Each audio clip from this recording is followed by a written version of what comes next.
नमस्कार। मैं साईं गीता चैनल के सभी दर्शकों का हार्दिक अभिनंदन करती हूँ, स्वागत करती हूँ और मैं फिर हाजिर हूँ आपके रूबरू एक नए अनुभव को लेकर के। तो छोटे छोटे से अनुभव होते हैं लेकिन याद रह जाते हैं और बड़ी खुशी मिलती है कि अच्छा ऐसा हुआ था।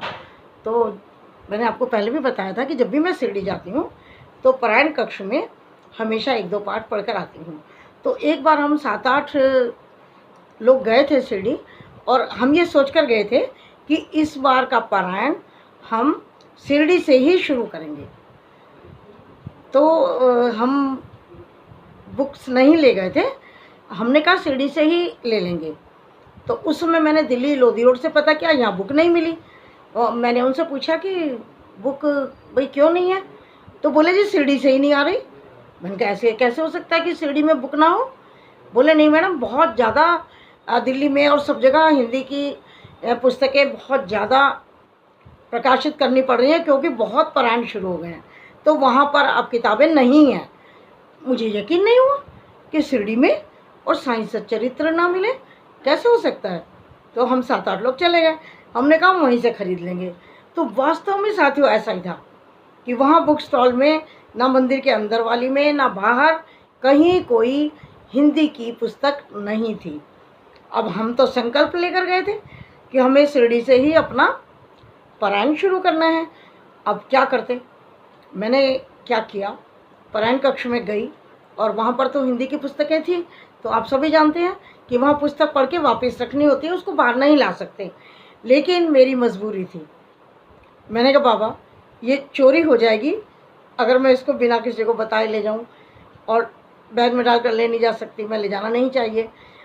मैंने पारायण कक्ष में बाबा जी की फ़ोटो के आगे हाथ जोड़े बुक रखी, बाबा जी मैं आपसे मांग रही हूँ ये बुक मुझे दे दीजिए क्योंकि हमें पारायण यहीं से शुरू करना है और एक ही बुक से हम 7-8 लोग बारी बारी पढ़ लेंगे। मैं उस किताब को लेकर आ गई। उस समय मेरे मन में ये बात आई थी कि 60 रुपये उस समय इसका मूल्य लिखा हुआ था। तो मेरे मन में उस समय दिमाग में ये बात थी कि मैं 60 रुपये यहाँ पर दान पात्र में अर्पित करके इस बुक को ले जाऊँ।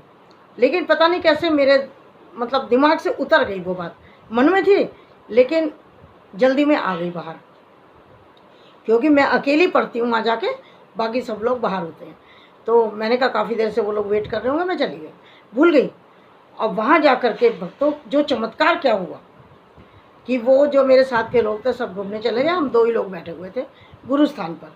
तो एक बुजुर्ग व्यक्ति वहाँ पर आए और बोले कि कहाँ से आए हो? हमने कहा जी दिल्ली से। हमने कहा जय साईं राम, दिल्ली से आए हैं, लेकिन कितने लोग आए हो? मैंने कहा सर 6-7 लोग हैं। अच्छा तो बेटा कुछ दक्षिणा दे दो। तो मैंने 20 रुपये और मेरे साथ वाली थी उसने भी 10 रुपये दे दिए, तो हम 30 रुपये देने लगे। तो बोले कि नहीं अपने साथियों से भी बोल दो। मैंने कहा सर अभी तो कोई साथी यहाँ पता नहीं दिख नहीं रहे। तो बोले कि नहीं उनसे भी ले लो। थोड़ी देर में 3 लोग और आ गए, तो हमने उनसे भी 10-10 रुपये लिए, तो 60 रुपये हो गए। अब 2 लोग हमारे साथ ही रह गए, अब वो भी देने लगे। तो बुजुर्ग व्यक्ति ने कहा कि नहीं बस अब नहीं चाहिए, अब नहीं चाहिए। तो उन्होंने कहा कि बाबा इनके ले लो तो हमारे भी ले लो। बोले नहीं अब नहीं चाहिए। यानी कहने का मतलब मैं क्या कहना चाहती हूँ कि 60 रुपये जो मैं वहाँ दान पात्र में डालना चाहती थी, क्योंकि पारायण हमारा कंबाइंड था, सबको पढ़ना था, तो वो ही 60 रुपये जो दान पात्र में डलने रह गए मुझसे, वो बाबा ने आकर किसी ना किसी रूप में ग्रहण कर लिए और उस बुक की कीमत 60 रुपये ही उन्होंने ली। उसके बाद उन्होंने हमसे बिल्कुल नहीं लिया। तो मुझे फिर एकदम आ गया दिमाग में कि ये जो पुस्तक क्या मूल्य मैं वहाँ अर्पित करना चाहती थी रह गया, वो मंजूर हो गया। अब ये पुस्तक को हमें पास रखने में कोई भी आपत्ति नहीं होगी। बड़ा अच्छा लगा कि हमारे 60 रुपये वहाँ पर बाबा जी ने स्वीकार किए। अब ऐसा ही एक छोटी सी और बात कि वैसे तो मैं एक फूल ही लेकर चली जाती हूँ बाबा को, बस नमस्कार ही करती हूँ। उस दिन मेरा बड़ा मन था कि मैं अंगूर लेकर जाऊँ बाबा जी के दरबार में। जब मैंने अंगूर खरीदते समय मेरे मन में एक भाव आया कि ज़्यादातर तो वहाँ पंडित जी ऐसे बाबा जी की तरफ करके वापस कर देते हैं प्रसाद। तो मैंने खरीदते समय अपने मन में कहा, बाबा एक ले लेना, लेकिन ले लेना, ग्रहण कर लेना। लाइन में पूरी में मैं यही सोचती रही, हाथ में लेके बाबा जी को देखती जा रही थी लाइन में और बोलती जा रही थी, बाबा जी एक तो ज़रूर ग्रहण करना, बाबा जी केवल एक अंगूर ज़रूर ग्रहण करना, ऐसे कैसे मुझे वापस मत करना, बोलती जा रही थी।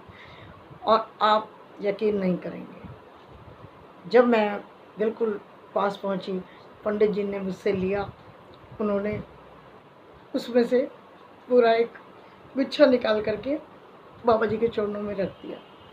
मैं आपको उस खुशी को जाहिर नहीं कर सकती कि जो मैं एक अंगूर बोल रही थी, बाबा जी ने मेरी मन की बात सुनी और उस छोटे से प्रसाद को ग्रहण करके मुझे बहुत बड़ी खुशी दी, बहुत बड़ी, जिसको कि मैं आज भी याद करके भाव विभोर हो जाती हूँ और बाबा का धन्यवाद करती हूँ।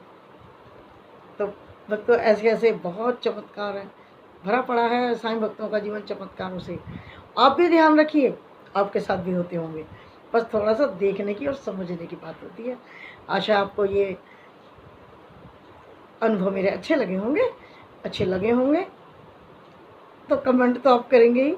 तो फिर मिलती हूँ मैं साईं गीता के माध्यम से, तब तक के लिए जय साईं राम, नमस्कार, अपना ध्यान रखो, खुश रहो, जय साईं राम कहते रहो, जय साईं राम।